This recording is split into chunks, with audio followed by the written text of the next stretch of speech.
आप एक गाना सुने होंगे, जिस दिन तेरी मेरी बात नहीं होती, दिन नहीं गुजरता, रात नहीं होती। यहाँ आपसे एक प्रश्न है, दिन नहीं गुजरता, तो दिन है उसमें कौन-सा लिंग है? और जो रात है, रात नहीं होती, रात कौन-सा लिंग है? इसका जवाब होगा, दिन नहीं गुजरता अर्थात दिन जो है वो पुल्लिंग है, रात नहीं होती अर्थात जो रात है वह स्त्रीलिंग है। तो चलिए आज हम लोग प्रारंभ करने वाले हैं, उसने कहा था इस कहानी को, जिनके कहानीकार हैं चंद्रधर शर्मा गुलेरी। आइए प्रारंभ करते हैं।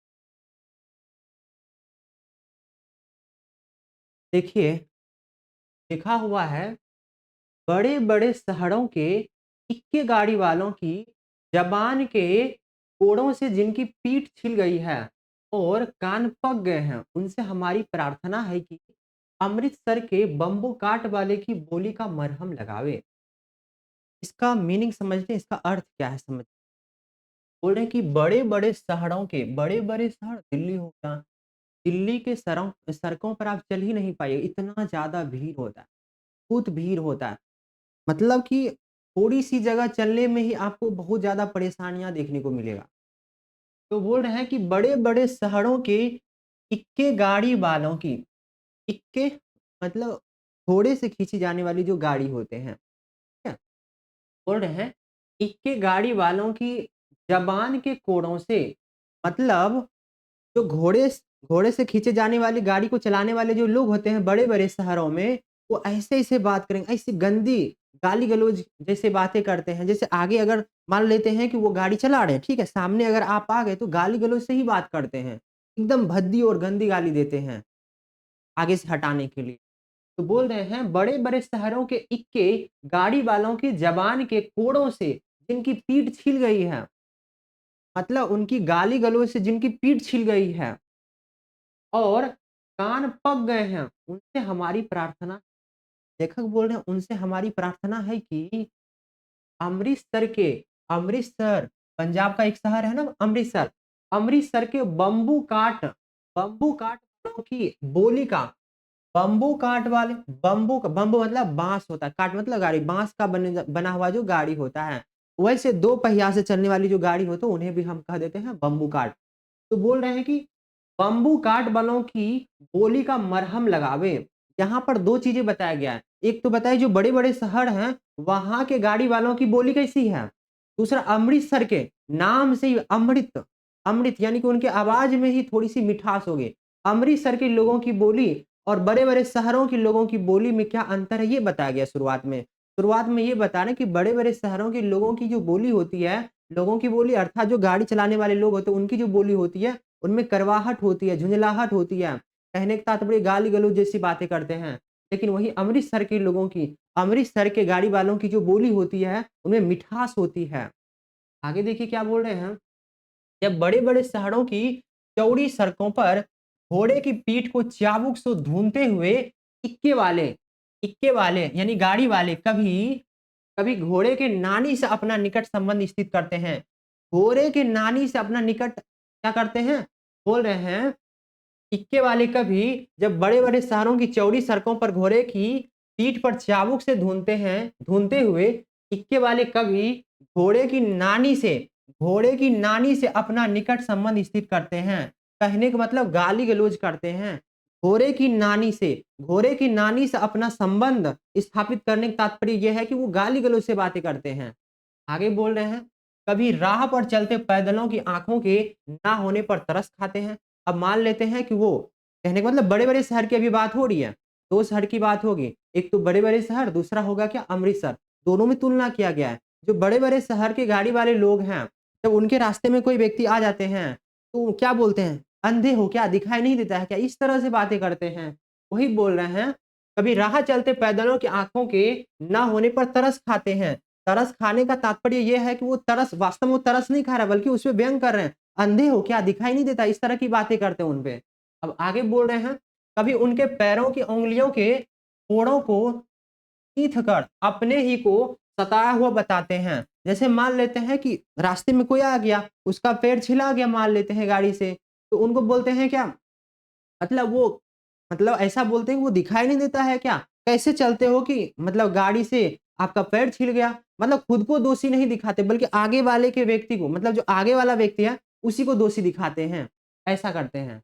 आगे बोल रहे हैं और संसार भर की ग्लानि, निराशा और क्षोभ के अवतार बने नाक की सीधे चल जाते हैं। बोल रहे हैं और संसार भर की ग्लानि, निराशा, क्षोभ के अवतार बने नाक की सीधे चाल चल जाते हैं। मतलब बिना किसी की परवाह किए सीधे चल जाते हैं। कौन ऐसा कौन कर रहे हैं, तो आपको ध्यान रखना है जो बड़े बड़े शहर के लोग हैं, गाड़ी चलाने वाले लोग हैं, ऐसा वो करते हैं। अब आगे आइए, आगे लिखा है, अब अमृतसर के बारे में लिखा है, अमृतसर के गाड़ी चलाने वाले लोग की क्या क्या आदत है। तो बोल रहे हैं कि तब अमृतसर में उनकी बिरादरी वाले मतलब वही गाड़ी वाले, कहने का मतलब यहाँ जो गाड़ी चला रहे हैं, और उसी की बिरादरी वाले कहने का मतलब गाड़ी चलाने वाले।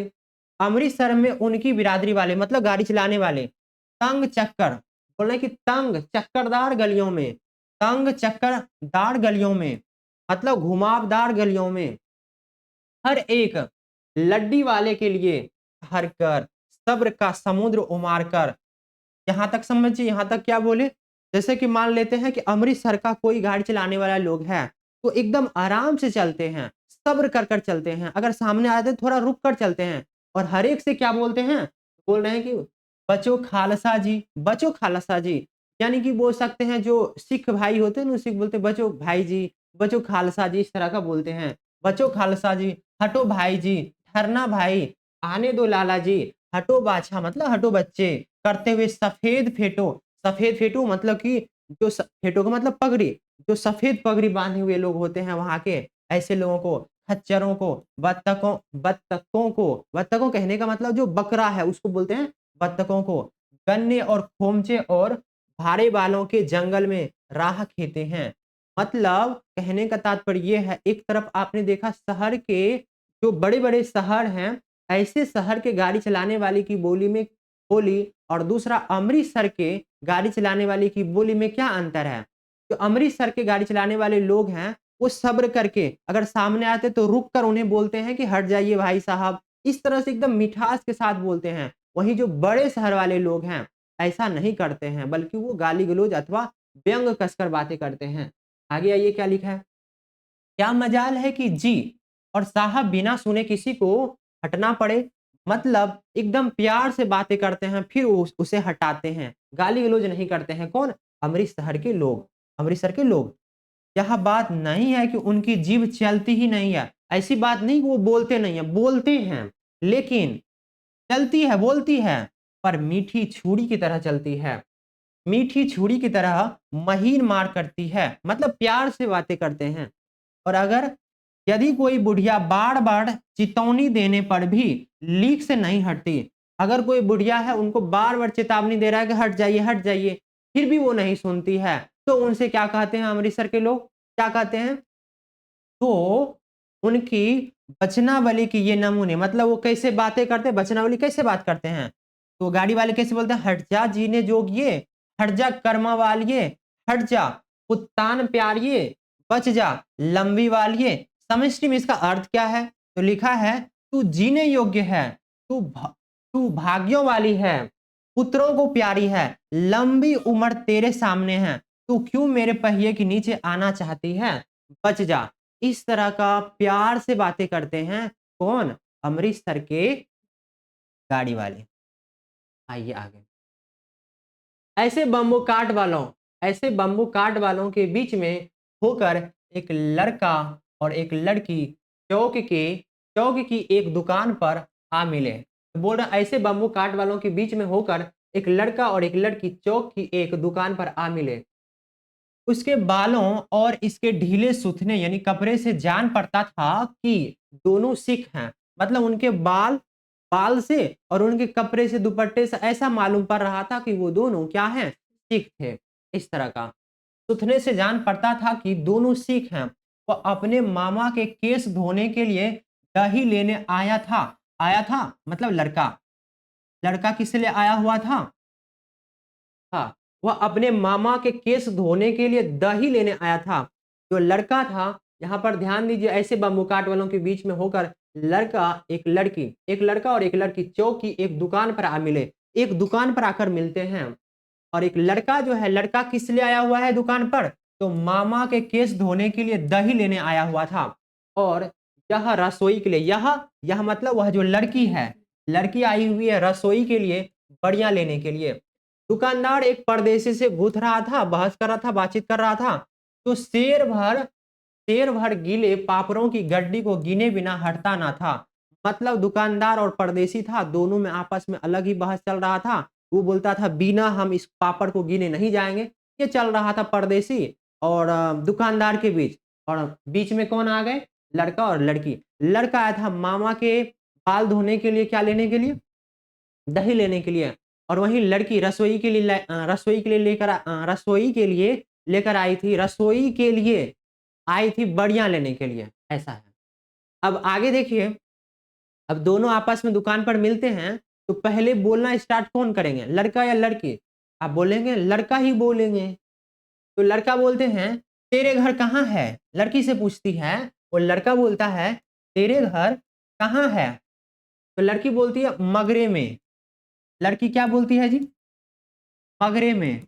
लड़की बोलती है मगरे में। और फिर लड़की पूछती है तेरे, मतलब तेरे कहाँ है? मेरे तो मगरे में है और तेरे कहाँ है? तो लड़का बोलता है क्या?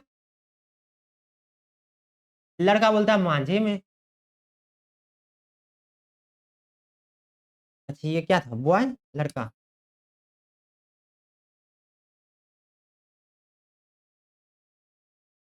तो लड़का पूछता है तेरे घर कहाँ है? तो लड़की बोलती है मगरे में। और तेरे कहाँ है? लड़की पूछती है तुम्हारा कहाँ है जी? तो लड़का बोलता है मांझे में।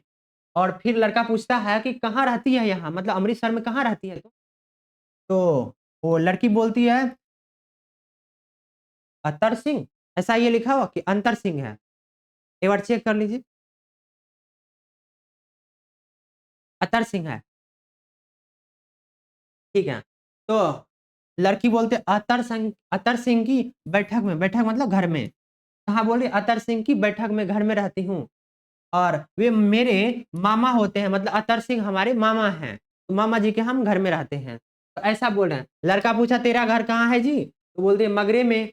मतलब वास्तविक घर यहाँ अमृतसर में नहीं है, बल्कि इनका घर कहीं और है, मगरे में है। लड़की का घर मगरे में है, कहीं और है, अमृतसर में नहीं है बल्कि कहीं और है। तो उसके बाद लड़का का घर मांझे में है। लड़का का घर भी मांझे में, अमृतसर में नहीं है, कहीं और है, यानी मांझे में है। ध्यान रखिएगा। लड़की बोलती है मैं यहाँ, हमारे एक मामा जी हैं, मामा का नाम है अतर सिंह, उन्हीं की बैठक में रहती हूँ, मतलब उन्हीं के घर में रहती हूँ। फिर आगे देखिए क्या बोल रहे हैं। फिर यहाँ लड़का फिर से बोल रहा है कि मैं भी मामा के यहाँ हूँ। लड़का बोल रहा है मैं भी मामा के यहाँ हूँ। उनका घर गुरु बाजार में है। उनका घर गुरु बाजार में है, यानी कि मामा जी का घर गुरु बाजार में है, वहीं मैं रहता हूँ। तो लड़का ऐसा बोलता है। फिर आगे देखिए क्या है। इतने में दुकानदार निपटा और उनका सौदे देने लगा। मतलब इनका सौदा देने लगा। उन दोनों का जो लिपट रहा था, वो झगड़ा बहस जो हो रहा था वो खत्म होता है, उसके बाद इनका सामान देने लगा। सौदा लेकर दोनों साथ साथ चले। कुछ आगे देखिए। कुछ दूर जाकर जब सामान ले लेते हैं दोनों, लड़का और लड़की दोनों सामान ले लेते हैं, फिर जाकर कुछ दूर जाकर लड़के ने मुस्कुराकर कहा, पूछा, क्या पूछता है? तेरी कुड़माई हो गई क्या? तो इसको पढ़िएगा क्या। बोले तेरी कुड़माई हो गई क्या, तेरी सगाई हो गई क्या? ऐसा पूछते हैं। कुड़माई और सगाई का मतलब आपको पता है, जो अंगूठी में सब पहनाया जाता है, जो रोका होता है, वही बोल रहे हैं तेरी कुड़माई हो गई क्या? ऐसा प्रश्न करते हैं कौन? लड़का करते हैं। इस पर लड़की कुछ आंखें चढ़ाकर बोलती धत, ऐसा कहकर दौड़ गई। और लड़का वो देखता रह गया। आगे देखिए। दूसरे तीसरे दिन, दूसरे और तीसरे दिन, इस योजक चिन्ह का मतलब और भी होता है और तथा भी होता है। दूसरे और तीसरे दिन सब्जी वाले के यहाँ, दूध वाले के यहाँ अकस्मात अचानक दोनों मिल जाते। महीने भर यही हाल चला, मतलब महीने भर यही बातचीत चलता रहा। उसके बाद देखिए, दो तीन बार लड़के ने फिर पूछा तेरी कुड़माई हो गई क्या? और उत्तर में वही खत मिला। एक दिन जब फिर लड़के ने वैसे ही हंसी में चिढ़ाने के लिए पूछा, तब लड़की लड़के की संभावना के विरुद्ध बोली। लड़का सोचा होगा धत बोलेगी, लेकिन उसके विरुद्ध बोलती है। बोलते हाँ हो गई। बोलते कब? तो कब आप देखते हो, बोलते हैं कल, कल ही। देखते नहीं है रेशम से कटा हुआ सालू जो दुपट्टा है, रेशम से कटा हुआ है, लड़की भाग गई ऐसा बोल कर के, हाँ हो गई, सगाई हो गई है, देखते नहीं यह रेशम से कढ़ा हुआ सालू। अब यहां से आपसे प्रश्न करेगा, जब लड़की बोलती है कि कल ही सगाई हो गई है, देखते नहीं है रेशम से कटा हुआ सालू, उसके बाद लड़की की क्या प्रतिक्रिया होती है, लड़का का क्या हालत होता है, ये प्रश्न आपसे पूछा जाएगा। लड़का कौन है, लड़का का नाम क्या है जी? लड़का, लड़का कौन है जी? लहना सिंह। जो लड़का है लहना सिंह। लड़की जब बोलती है कल ही हुई है सगाई, देखते नहीं रेशम का कटा हुआ सालू, जब ऐसा लड़की बोलती है तो लहना सिंह क्या प्रतिक्रिया देते हैं, लहना सिंह का क्या हालात होता है, क्या हालत होती है, उनके बारे में आपसे पूछा जाएगा। तो क्या करते हैं देखिए, लड़के ने घर की राह ली, मतलब घर जाने के लिए सोचा, घर जाने के लिए सोचते हैं, फिर जाके देखिए क्या, रास्ते में एक लड़के को मोड़ी में ढकेल दिया। मोड़ी यानी कि नाली। जैसे ही यह लड़का सुनता है कि हाँ इनकी सगाई हो गई है, वैसे ही लहना सिंह यानी लड़का का क्या प्रतिक्रिया होता है, लहना सिंह एक लड़के को ढकेल दिया नाली में। क्या कर दिया, रास्ते में एक लड़के को नाली में ढकेल दिया। दूसरा काम क्या करते हैं, एक छावड़ी वाले की दिन भर की कमाई खोई, मतलब एक छावड़ी वाला था चाट चौमिन जो बेचते हैं, उसका पूरा बिखेर दिया, सामाने बिखेर दिया। तो मतलब छाबरी वाले का सारा सामान ही बिखेर दिया। सबसे पहला काम किया कि एक रास्ते पर चल रहा था लड़का, उसको नाली में ढकेल दिया। दूसरा, छाबड़ी वाला का सारा सामान बिखेर दिया। तीसरा काम क्या करता है, एक कुत्ते को पत्थर से मारा। तो कुत्ता जा रहा था, उसको पत्थर से मारा। तो देखिए क्या हालत हो रहा है लड़का का। एक कुत्ते को पत्थर से मारा, और एक गोभी वाले के ठेले पर दूधे उड़ेल दिया, दूधे फेंक दिया। एक गोभी वाले के ठेले में दूध उड़ेल दिया। अब सामने से कोई लड़की आ रही थी नहाकर, सामने से नहाकर आती हुई किसी वैष्णवी से टकराकर अंधे को उपाधि पाई। तो सामने से कोई आ रही थी, उससे टकरा गया ही, बोलता अंधा है, दिखता ना है तुमको। तो नहाकर आती हुई किसी वैष्णवी से टकराकर अंधे को उपाधि पाई। तब कहीं घर पहुंचा, तब जाके वो लड़का घर पहुंचता, इतना सारा चीज होता है। अब यहां से प्रश्न बनेगा, और प्रश्न बनता है क्या, जब लड़की बोलती है कि कल ही हमारी सगाई हुई है, देखते नहीं है रेशम का कटा हुआ सालू, उसके बाद लड़का यानी कि लहना सिंह की क्या प्रतिक्रिया होती है, आपको लिखना है। उसके बाद लहना सिंह की हालत बहुत ही खराब हो जाती है। एक लड़का को, सड़क पर चलते हुए एक लड़का को नाली में ढकेल देते हैं। दूसरा क्या काम करते हैं, दूसरा क्या काम करते हैं, जो छाबड़ी वाला था, छाबड़ी वाला का सारा सामान क्या करता है, बिखेर देता है, फेंक देता है, बिखेर देता है। और उसके बाद क्या करता है, एक कुत्ते को पत्थर से मार देता है, और गोभी वाले के ठेले पर दूध फेंक देता है। और एक लड़की आ रही थी, कोई वैष्णवी आ रही थी, वैष्णवी कोई कोई लड़की आ रही थी, उससे टकराकर गालियां खाता है, अंधे की उपाधि लेता है। इस तरह की उनकी प्रतिक्रिया होती है। हो पाएगा यहाँ तक? यहाँ से प्रश्न बनेगा। आज पूरे को हम लोग एक डायग्राम की तरह, चार्ट की तरह समझ लेते हैं कि अभी तक क्या क्या हुआ, ताकि आप लिख पाए। बड़े शहरों के इक्के गाड़ी वाले गंदी भाषा का प्रयोग करते हैं, गालियां देते हैं, कठोरता, ठीक है, लोगों के कान पक जाते हैं उन सब की बातें सुनकर। अब दूसरा, अमृतसर के बम्बू काट वाले, उनकी बोली कैसी होती है, मीठी होती है, विनम्र भाषा होती है। वो बोलते हैं बच्चों खालसा जी, हटो भाई जी, हटो बाछा, इस तरह से बातें करते हैं। भीड़ में भी सभ्रता के साथ, सहनशीलता के साथ चलते हैं वो। उसके बाद देखिए, इन्हीं गलियों में मुलाकात होती है, चौक की दुकान पर लड़का और लड़की, लड़का और लड़की का आमने सामने। लड़का दही लेने आया हुआ था, और लड़की बढ़िया लेने आई हुई थी। आगे देखिए, दोनों में आपस में बातचीत हो जाता है, दोनों आपस में बातचीत हो जाता है। तो लड़का पूछता है तेरी कुड़माई हो गई क्या? तो लड़की शर्मा कर बोलती है धत, धत कहकर भाग जाती है। आगे देखिए, बार बार मुलाकात होती है, लड़का हर बार वही सवाल करता है, लड़की हर बार धत कहती है। एक दिन लड़की ने कहा हाँ हो गई है। लड़का चौंक कर पूछता है कब हुआ? तो लड़की दिखाती है रेशमी सालू कल हुई है। लड़का उदास होकर घर की ओर, रास्ते में गुस्सा और उदासी निकलता है। रास्ते में क्या करता है, बच्चे को ढकेला, कुत्ते को पत्थर मारा, ठेले पर दूध उड़ेला, और वैष्णवी से टकराकर अंधा कहलाया। मतलब कोई लड़की से टकराकर अंधे को उपाधि पाया। आखिर घर पहुंचा। तो यह था कहानी का पहला भाग। के आगे हम आगे पढ़ेंगे।